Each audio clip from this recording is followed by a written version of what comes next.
ओम शांति। ਅੱਜ ਪਿਆਰੇ ਬਾਪ ਦਾਦਾ ਦੇ 15/4/2021 ਦੇ ਮਹਾਵਚਨ ਬਾਬਾ ਨੇ ਆਪਣੇ ਬੱਚਿਆਂ ਨੂੰ ਕਿਹਾ, ਮਿੱਠੇ ਬੱਚੇ, ਬਾਪ ਸਮਾਨ ਰਹਿਮ ਦਿਲ ਬਣ ਅਨੇਕਾਂ ਨੂੰ ਰਸਤਾ ਦੱਸੋ। ਜੋ ਬੱਚੇ ਦਿਨ ਰਾਤ ਸਰਵਿਸ ਵਿੱਚ ਲੱਗੇ ਰਹਿੰਦੇ ਹਨ ਉਹ ਬਹਾਦਰ ਹਨ। ਫਿਰ ਬਾਬਾ ਨੇ ਪ੍ਰਸ਼ਨ ਪੁੱਛਿਆ, ਆਪਣੀ ਤਕਦੀਰ ਦਾ ਮੁੱਖ ਆਧਾਰ ਕਿਸ ਗੱਲ 'ਤੇ ਹੈ? ਉੱਤਰ ਹੈ, ਯਾਦ ਦੀ ਯਾਤਰਾ ਉੱਤੇ। ਜਿੰਨਾ ਜੋ ਯਾਦ ਕਰਦਾ ਹੈ ਓਨੀ ਉੱਚੀ ਤਕਦੀਰ ਬਣਾਉਂਦਾ ਹੈ। ਸਰੀਰ ਨਿਰਵਾਹ ਅਰਥ ਕਰਮ ਕਰਦੇ ਬਾਪ ਅਤੇ ਵਰਸੇ ਨੂੰ ਯਾਦ ਕਰਦੇ ਰਹੋ ਤਾਂ ਤਕਦੀਰ ਉੱਚੀ ਬਣਦੀ ਜਾਵੇਗੀ। गीत है तकदीर जगाकर आई हूँ। ओम शांति। ਬੱਚੇ ਜਦੋਂ ਪੈਦਾ ਹੁੰਦੇ ਹਨ ਤਾਂ ਆਪਣੇ ਨਾਲ ਕਰਮਾਂ ਅਨੁਸਾਰ ਤਕਦੀਰ ਲੈ ਜਾਂਦੇ ਹਨ। ਕੋਈ ਸਾਹੂਕਾਰ ਕੋਲ, ਕੋਈ ਗਰੀਬ ਦੇ ਕੋਲ ਜਨਮ ਲੈਂਦੇ ਹਨ। ਬਾਪ ਵੀ ਸਮਝਦੇ ਕਿ ਵਾਰਿਸ ਆਇਆ ਹੈ। ਜਿਵੇਂ ਜਿਵੇਂ ਦਾਨ ਪੁੰਨ ਕੀਤਾ ਹੈ ਉਸ ਅਨੁਸਾਰ ਹੀ ਜਨਮ ਮਿਲਦਾ ਹੈ। ਹੁਣ ਤੁਸੀਂ ਮਿੱਠੇ ਮਿੱਠੇ ਸਿੱਕੀ ਲੱਦੇ ਬੱਚਿਆਂ ਨੂੰ ਕਲਪ ਬਾਅਦ ਫਿਰ ਤੋਂ ਬਾਬਾ ਨੇ ਆ ਕੇ ਸਮਝਾਇਆ ਹੈ। ਬਾਬਾ ਨੇ ਕਿਹਾ, ਬੱਚੇ ਵੀ ਜਾਣਦੇ ਹਨ ਕਿ ਅਸੀਂ ਤਕਦੀਰ ਆਪਣੀ ਲੈ ਕੇ ਆਏ ਹਾਂ। ਸਤਯੁਗ ਦੀ ਬਾਦਸ਼ਾਹੀ ਦੀ ਤਕਦੀਰ ਲੈ ਆਏ ਹਾਂ, ਜਿਨ੍ਹਾਂ ਨੂੰ ਚੰਗੀ ਤਰ੍ਹਾਂ ਨਾਲ ਜਾਣਨਾ ਹੈ ਅਤੇ ਬਾਪ ਨੂੰ ਯਾਦ ਕਰ ਰਹੇ ਹਾਂ। ਯਾਦ ਦੇ ਨਾਲ ਤਕਦੀਰ ਦਾ ਸੰਬੰਧ ਹੈ। ਜਨਮ ਲਿਆ ਹੈ ਤਾਂ ਬਾਪ ਦੀ ਯਾਦ ਵੀ ਹੋਣੀ ਚਾਹੀਦੀ ਹੈ। ਜਿੰਨਾ ਯਾਦ ਕਰੋਗੇ ਓਨੀ ਤਕਦੀਰ ਉੱਚੀ ਰਹੇਗੀ। ਕਿੰਨੀ ਸਹਿਜ ਗੱਲ ਹੈ, ਸੈਕਿੰਡ ਵਿੱਚ ਜੀਵਨ ਮੁਕਤੀ ਮਿਲ ਜਾਂਦੀ ਹੈ। ਤੁਸੀਂ ਆਏ ਹੋ ਸੁਖ ਧਾਮ ਦੀ ਤਕਦੀਰ ਪ੍ਰਾਪਤ ਕਰਨ ਲਈ। ਹੁਣ ਹਰ ਇੱਕ ਪੁਰਸ਼ਾਰਥ ਕਰ ਰਹੇ ਹਨ। ਹਰ ਇੱਕ ਆਪਣੇ ਆਪ ਨੂੰ ਦੇਖ ਰਹੇ ਹਾਂ ਕਿ ਅਸੀਂ ਕਿਵੇਂ ਪੁਰਸ਼ਾਰਥ ਕਰ ਰਹੇ ਹਾਂ। ਜਿਵੇਂ ਮੰਮਾ ਬਾਬਾ ਅਤੇ ਸਰਵਿਸੇਬਲ ਬੱਚੇ ਪੁਰਸ਼ਾਰਥ ਕਰਦੇ ਹਨ ਤਾਂ ਉਹਨਾਂ ਨੂੰ ਫੋਲੋ ਕਰਨਾ ਚਾਹੀਦਾ ਹੈ। ਸਭ ਨੂੰ ਬਾਪ ਦੀ ਪਛਾਣ ਦੇਣੀ ਹੈ। ਬਾਪ ਦਾ ਪਛਾਣ ਦਿੱਤੀ ਤਾਂ ਰਚਨਾ ਦੇ ਆਦਿ ਮੱਧ ਅੰਤ ਦਾ ਵੀ ਗਿਆਨ ਆ ਜਾਵੇਗਾ। ਰਿਸ਼ੀ ਮੁਨੀ ਆਦਿ ਕੋਈ ਵੀ ਰਚਿਤਾ ਅਤੇ ਰਚਨਾ ਦੇ ਆਦਿ ਮੱਧ ਅੰਤ ਦਾ ਗਿਆਨ ਨਹੀਂ ਦੇ ਸਕਦੇ ਹਨ। ਹੁਣ ਤੁਹਾਡੀ ਬੁੱਧੀ ਵਿੱਚ ਸਾਰਾ ਚੱਕਰ ਸਮ੍ਰਿਤੀ ਵਿੱਚ ਰਹਿੰਦਾ ਹੈ। ਦੁਨੀਆ ਵਿੱਚ ਕੋਈ ਵੀ ਬਾਪ ਅਤੇ ਵਰਸੇ ਨੂੰ ਨਹੀਂ ਜਾਣਦੇ।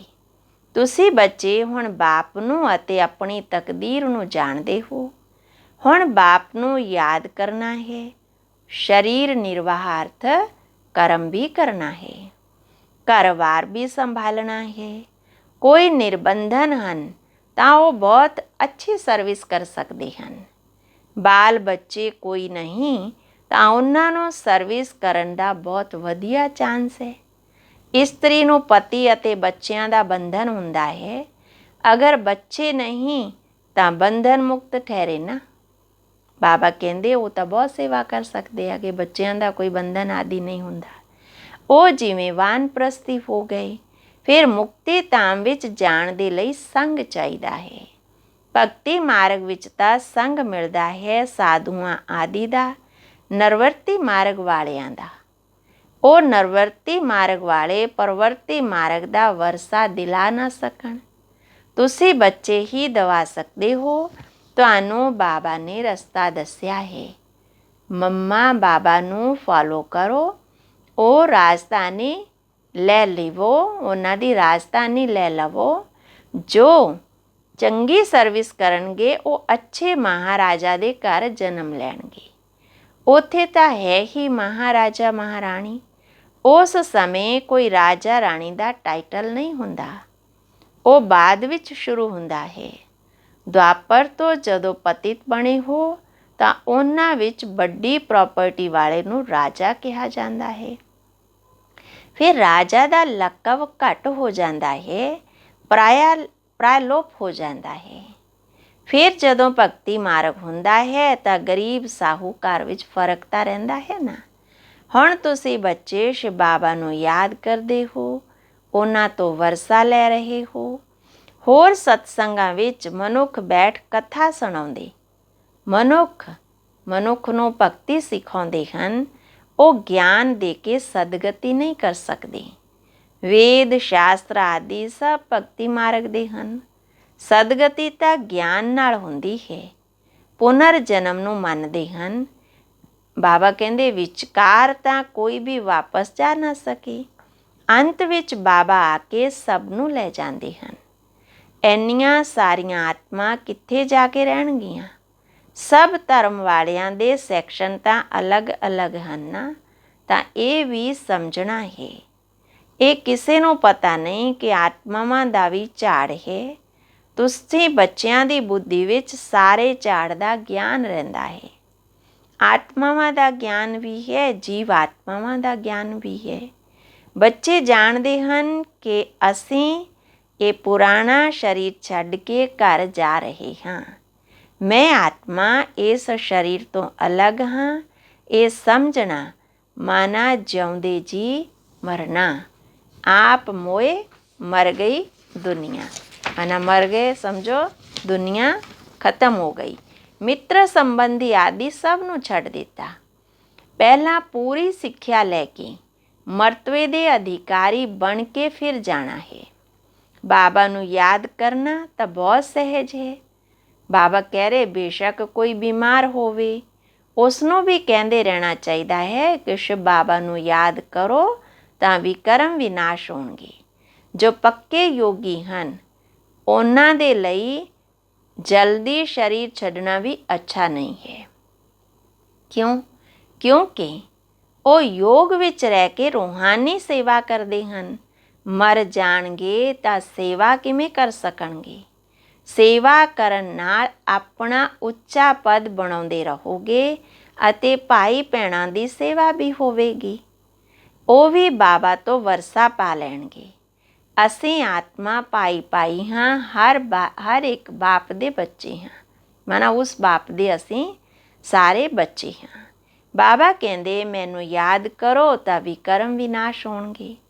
ਅੱਗੇ ਤਾਂ ਇਹ ਵੀ ਕਿਹਾ ਸੀ ਕਿਸੇ ਨੂੰ ਵੀ ਸਮਝਾ ਸਕਦੇ ਹੋ, ਭੈਣ ਜੀ ਅਥਵਾ ਭਾਈ ਜੀ ਤੁਹਾਡੀ ਆਤਮਾ ਤਮੋ ਪ੍ਰਧਾਨ ਬਣ ਗਈ ਹੈ। ਜੋ ਸਤੋ ਪ੍ਰਧਾਨ ਸੀ ਹੁਣ ਫਿਰ ਤਮੋ ਪ੍ਰਧਾਨ ਤੋਂ ਸਤੋ ਪ੍ਰਧਾਨ ਬਣ ਸਤੋ ਪ੍ਰਧਾਨ ਦੁਨੀਆ ਵਿੱਚ ਚੱਲਣਾ ਹੈ। ਆਤਮਾ ਨੂੰ ਸਤੋ ਪ੍ਰਧਾਨ ਬਣਾਉਣਾ ਹੈ ਯਾਦ ਦੀ ਯਾਤਰਾ ਨਾਲ। ਯਾਦ ਦਾ ਪੂਰਾ ਚਾਰਟ ਰੱਖਣਾ ਚਾਹੀਦਾ ਹੈ। ਗਿਆਨ ਦਾ ਚਾਰਟ ਨਹੀਂ ਰੱਖ ਸਕੋਗੇ। ਬਾਪ ਤਾਂ ਗਿਆਨ ਦਿੰਦੇ ਰਹਿੰਦੇ ਹਨ।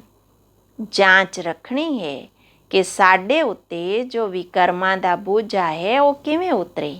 ਇਸ ਲਈ ਯਾਦ ਦਾ ਚਾਰਟ ਰੱਖਿਆ ਜਾਂਦਾ ਹੈ। ਅਸੀਂ ਕਿੰਨਾ ਘੰਟਾ ਯਾਦ ਕੀਤਾ। ਮੂਲ ਵਤਨ ਨੂੰ ਵੀ ਯਾਦ ਕਰਦੇ ਹੋ, ਫਿਰ ਨਈ ਦੁਨੀਆ ਨੂੰ ਵੀ ਯਾਦ ਕਰਦੇ ਹੋ। ਬਾਬਾ ਕਹਿ ਰਹੇ ਉਥਲ ਪਥਲ ਤੋਂ ਹੋਣੀ ਹੀ ਹੈ ਨਾ, ਉਸ ਦੀ ਵੀ ਤਿਆਰੀ ਹੋ ਰਹੀ ਹੈ। ਬੰਬ ਆਦਿ ਵੀ ਬਣਦੇ ਜਾਣਗੇ। ਇੱਕ ਤਰਫ ਕਹਿੰਦੇ ਕਿ ਅਸੀਂ ਇਸ ਤਰ੍ਹਾਂ ਮੌਤ ਦੇ ਲਈ ਸਮਾਨ ਬਣਾ ਰਹੇ ਹਾਂ। ਦੂਸਰੀ ਤਰਫ ਕਹਿੰਦੇ ਮੌਤ ਦਾ ਸਮਾਨ ਨਹੀਂ ਬਣਾਓ। ਸਮੁੰਦਰ ਦੇ ਨੀਚੇ ਵੀ ਮਾਰਨ ਦਾ ਸਮਾਨ ਰੱਖਿਆ ਹੈ। ਉੱਪਰ ਆ ਕੇ ਬੰਬ ਛੱਡ ਕੇ ਫਿਰ ਸਮੁੰਦਰ ਵਿੱਚ ਚਲੇ ਜਾਣਗੇ।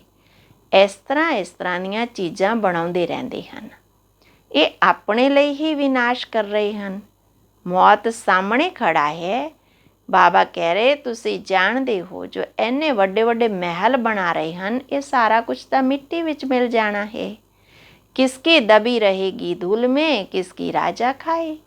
लड़ाई ज़रूर होगी। बाबा कहते कोशिश करके जेब खाली करनगे, सब दे जेब खाली करनगे। किवें होणगे? चोर भी किन्ने घुस जांदे, लड़ाई ते किन्ना खर्चा हो जांदा। ये सारा कुछ मिट्टी विच मिल जाना है। मौत सामने सब दा होना ही है, तो क्यों ना असीं बाप तो पूरा वरसा ले लईए। ਇਸ ਲਈ ਬਾਬਾ ਕਹਿੰਦੇ ਲੌਕਿਕ ਸੰਬੰਧੀਆਂ ਨਾਲ ਵੀ ਤੋੜ ਨਿਭਾਉਣਾ ਹੈ। ਬਾਕੀ ਬੰਧਨ ਨਹੀਂ ਹੈ ਤਾਂ ਬਾਬਾ ਰਾਏ ਦੇਣਗੇ ਕਿ ਕਿਉਂ ਨਹੀਂ ਸਰਵਿਸ ਵਿੱਚ ਲੱਗ ਜਾਂਦੇ ਹੋ। ਸੁਤੰਤਰ ਹੋ ਤਾਂ ਬਹੁਤਿਆਂ ਦਾ ਭਲਾ ਕਰ ਸਕਦੇ ਹੋ। ਅੱਛਾ ਕਿਤੇ ਬਾਹਰ ਨਾ ਜਾਈਏ ਤਾਂ ਆਪਣੇ ਮਿੱਤਰ ਸੰਬੰਧੀਆਂ 'ਤੇ ਹੀ ਰਹਿਮ ਕਰਨਾ ਚਾਹੀਦਾ ਹੈ। ਅੱਗੇ ਕਹਿੰਦੇ ਸੀ ਨਾ ਕਿ ਬਾਬਾ ਰਹਿਮ ਕਰੋ। ਹੁਣ ਤਾਂ ਤੁਸੀਂ ਰਸਤਾ ਤੁਹਾਨੂੰ ਮਿਲਿਆ ਹੈ ਤਾਂ ਤੁਸੀਂ ਫਿਰ ਹੋਰਾਂ 'ਤੇ ਰਹਿਮ ਕਰੋ। ਬਾਬਾ ਕਹਿ ਰਹੇ ਪਹਿਲਾਂ ਤਾਂ ਤੁਸੀਂ ਕਹਿੰਦੇ ਸੀ ਰਹਿਮ ਕਰੋ, ਹੁਣ ਰਸਤਾ ਮਿਲਿਆ ਤਾਂ ਦੂਸਰਿਆਂ 'ਤੇ ਰਹਿਮ ਕਰੋ। ਜਿਵੇਂ ਬਾਪ ਰਹਿਮ ਕਰਦਾ, ਬਾਬਾ ਕਹਿੰਦੇ ਮੈਨੂੰ ਯਾਦ ਕਰੋ ਤਾਂ ਵਿਕਰਮ ਵਿਨਾਸ਼ ਹੋਣਗੇ। ਸਿਰਫ ਯਾਦ ਦੀ ਯਾਤਰਾ ਦੀ ਗੱਲ ਹੈ। ਉੱਠੋ ਬੈਠੋ ਕਰਮ ਇੰਦਰੀਆਂ ਨਾਲ ਬੇਸ਼ੱਕ ਕਰਮ ਕਰੋ, ਸਿਰਫ ਬੁੱਧੀ ਦਾ ਯੋਗ ਬਾਪ ਨਾਲ ਲਗਾਓ। ਸੱਚਾ ਆਸ਼ਿਕ ਬਣਨਾ ਹੈ ਉਸ ਮਾਸ਼ੂਕ ਦਾ। ਹਰ ਗੱਲ ਵਿੱਚ ਵਿਚਾਰ ਸਾਗਰ ਮੰਥਨ ਕਰਨਾ ਹੈ, ਆਪਣੀ ਬੁੱਧੀ ਚਲਾਉਣੀ ਹੈ। ਇਹ ਬੁੱਧੀ ਦੀ ਯਾਤਰਾ ਹੈ ਜਿਸ ਨਾਲ ਵੀ ਕਰਮ ਵਿਨਾਸ਼ ਹੋਣਗੇ। ਬਾਬਾ ਅੱਗੇ ਕਹਿ ਰਹੇ ਕਿ ਤੁਸੀਂ ਜਾਣਦੇ ਹੋ ਕਿ ਵੈਕੁੰਠ ਤਾਂ ਵੱਡਾ ਹੈ ਨਾ, ਵੱਡੀ ਰਾਜਧਾਨੀ ਹੋਵੇਗੀ, ਵੱਡੇ ਵੱਡੇ ਹੀਰੇ ਜਵਾਹਰਾਤ ਦੇ ਮਹਿਲ ਹੋਣਗੇ। ਬਾਬਾ ਕਹਿ ਰਹੇ ਕਿ ਇਸ ਤਰ੍ਹਾਂ ਦਾ ਮੰਥਨ ਕਰਨਾ ਚਾਹੀਦਾ ਹੈ। ਸਾਹੂਕਾਰ ਤੋਂ ਗਰੀਬ, ਗਰੀਬ ਤੋਂ ਸਾਹੂਕਾਰ ਬਣਨਾ ਹੈ, ਇਹ ਡਰਾਮਾ ਬਣਿਆ ਹੈ। ਇਸ ਲਈ ਸੀੜੀ 'ਤੇ ਵੀ ਸਮਝਾਇਆ ਜਾਂਦਾ ਹੈ। ਸਰਵਿਸ ਲਾਇਕ ਬੱਚਿਆਂ ਨੂੰ ਬਣਾਇਆ ਜਾਂਦਾ ਹੈ। ਅੱਛਾ, ਫਿਰ ਬਾਬਾ ਨੇ ਯਾਦ ਪਿਆਰ ਦਿੱਤਾ। ਮਿੱਠੇ ਮਿੱਠੇ ਸਿੱਕੀ ਲੱਦੇ ਬੱਚਿਆਂ ਪ੍ਰਤੀ ਮਾਤਾ ਪਿਤਾ ਬਾਪ ਦਾਦਾ ਦਾ ਯਾਦ ਪਿਆਰ ਅਤੇ ਗੁੱਡ ਮਾਰਨਿੰਗ। ਰੂਹਾਨੀ ਬਾਪ ਦੀ ਰੂਹਾਨੀ ਬੱਚਿਆਂ ਨੂੰ ਨਮਸਤੇ।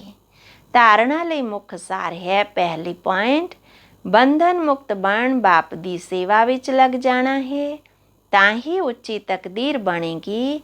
ਰਹਿਮ ਦਿਲ ਬਣ ਅਨੇਕਾਂ ਨੂੰ ਰਸਤਾ ਦੱਸਣਾ ਹੈ, ਅੰਨ੍ਹਿਆਂ ਦੀ ਲਾਠੀ ਬਣਨਾ ਹੈ। ਦੂਸਰਾ, ਇਸ ਸਰੀਰ ਤੋਂ ਮੋਹ ਕੱਢ ਕੇ ਜਿਉਂਦੇ ਜੀ ਮਰਨਾ ਹੈ, ਕਿਉਂਕਿ ਹੁਣ ਵਾਪਸ ਘਰ ਜਾਣਾ ਹੈ।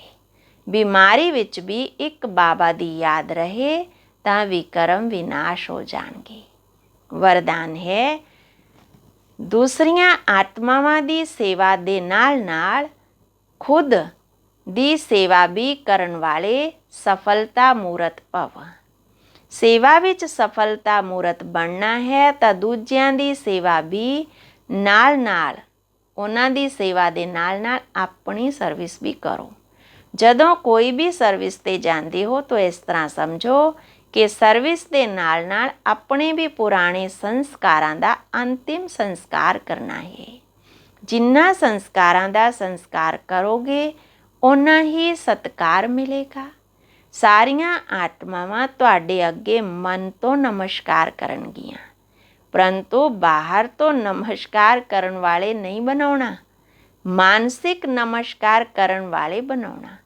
ਸਲੋਗਨ ਹੈ, ਬੇਹੱਦ ਦੀ ਸੇਵਾ ਦਾ ਲਕਸ਼ ਰੱਖੋ ਤਾਂ ਹੱਦ ਦੇ ਬੰਧਨ ਸਾਰੇ ਟੁੱਟ ਜਾਣਗੇ।